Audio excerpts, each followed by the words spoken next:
Hoy vamos a meternos de lleno en la historia de Keiko Fujimori. Es que, a ver, es una de las figuras más poderosas, más resilientes y sí, también de las más controvertidas de la política peruana. Su carrera es una montaña rusa de poder, de derrotas y de una persistencia que, de verdad, es casi increíble. A ver, esta es la gran pregunta, ¿no? ¿Cómo es que alguien pierde 3 elecciones presidenciales y sigue siendo una de las personas con más poder en su país? Es una paradoja tremenda, y es justo lo que vamos a intentar desentrañar hoy. Así que bueno, empecemos. Y para entender todo esto, tenemos que retroceder. Porque su historia no arranca, digamos, en un mitin político tradicional. No, para nada. Todo empieza dentro del mismísimo Palacio de Gobierno, y a una edad en la que la mayoría de nosotros apenas está viendo qué carrera va a estudiar. Fue una década de verdad de locos. A ver, en 1990, su papá, Alberto Fujimori, un completo desconocido, gana la presidencia. Unos años después, en el 94, sus padres se separan y ella, con apenas 19 años y siendo estudiante, se convierte en la primera dama de Perú, a los 19. Pero bueno, todo ese mundo se viene abajo en noviembre del 2000. Primero estalla el escándalo de los Vladivideos, ¿se acuerdan? Esos videos que destaparon una red de corrupción gigantesca. Y para rematar, su padre renuncia a la presidencia por fax, desde Japón, dejándola a ella sola en Lima para enfrentar pues todo el colapso del régimen. Claro, después de esa caída tan aparatosa, el apellido Fujimori era, para muchísima gente, algo tóxico, casi una mala palabra. Pero ella, en lugar de esconderse, se puso una meta muy clara: transformar ese estigma en una marca política y una muy poderosa. ¿Y saben qué? Lo logró, y de una forma súper contundente. El primer gran golpe sobre la mesa lo dio en 2006. En esas elecciones no solo ganó un puesto en el Congreso, sino que se convirtió en la congresista más votada de la historia del país. O sea, una votación récord.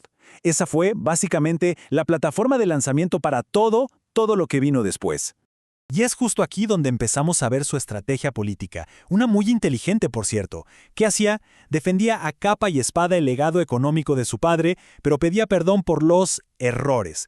Ojo con esa palabra, errores, no delitos. Es una diferencia sutil pero súper importante, porque le permitía distanciarse de lo peor del régimen sin condenarlo por completo. Ese matiz de verdad definió su discurso por años. Pero ojo, no todo fue puro discurso, para nada. Ella fundó su propio partido, Fuerza 2011, y se dedicó a hacer trabajo de campo, a recorrer el Perú más profundo. ¿Dónde se enfocó? Justo en esas zonas rurales donde la gente recordaba a su padre no por el autoritarismo, sino por las escuelas, las carreteras, por las obras. Y así, poquito a poco, fue consolidando una base de apoyo incondicional, un voto duro que se mantiene leal hasta el día de hoy, basado en ese recuerdo. Y con esa base de apoyo llegamos al núcleo de esta historia, a la parte más dramática de su carrera, su trilogía de derrotas. 3 intentos por llegar a la presidencia, y cada uno terminó de la forma más increíblemente ajustada que se puedan imaginar. A ver, miren esto, porque el patrón es realmente increíble. 3 veces llegó a la segunda vuelta presidencial, y las 3 veces perdió. Pero no perdió por mucho. Perdió por un pelito. Primero fue en 2011 contra Ollanta Humala, después en 2016 contra Pedro Pablo Kuczynski, en una de las elecciones más, pero más reñidas de la historia reciente, y la última, en 2021, en una elección súper polarizada contra Pedro Castillo. El 2016, yo creo que esa fue la derrota más dolorosa para ella.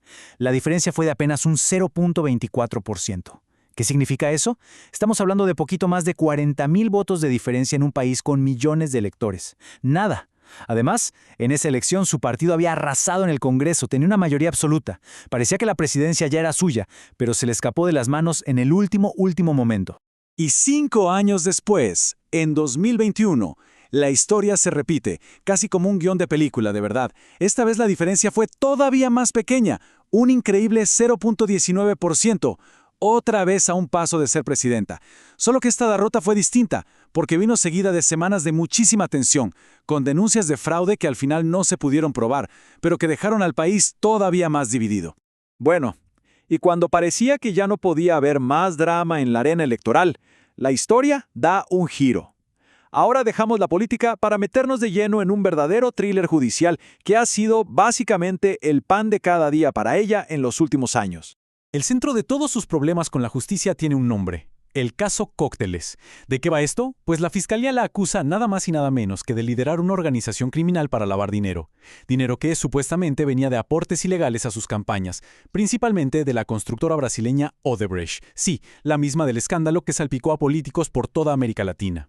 Y desde entonces, su vida ha sido un ciclo constante de batallas legales. Empieza la investigación, luego se ordena prisión preventiva. De hecho, ha estado en la cárcel varias veces. Después vienen las apelaciones, sale en libertad y el proceso vuelve a empezar. Ha sido como un sube y baja judicial que hasta el día de hoy no ha terminado. El caso en su contra sigue abierto. Y por si los problemas legales no fueran suficientes, a todo esto se le suma un drama familiar, una pelea pública muy mediática con su propio hermano, Kenji. El motivo, el control del legado político de su padre. Esta ruptura fue un verdadero terremoto que dividió al fujimorismo desde sus propias entrañas.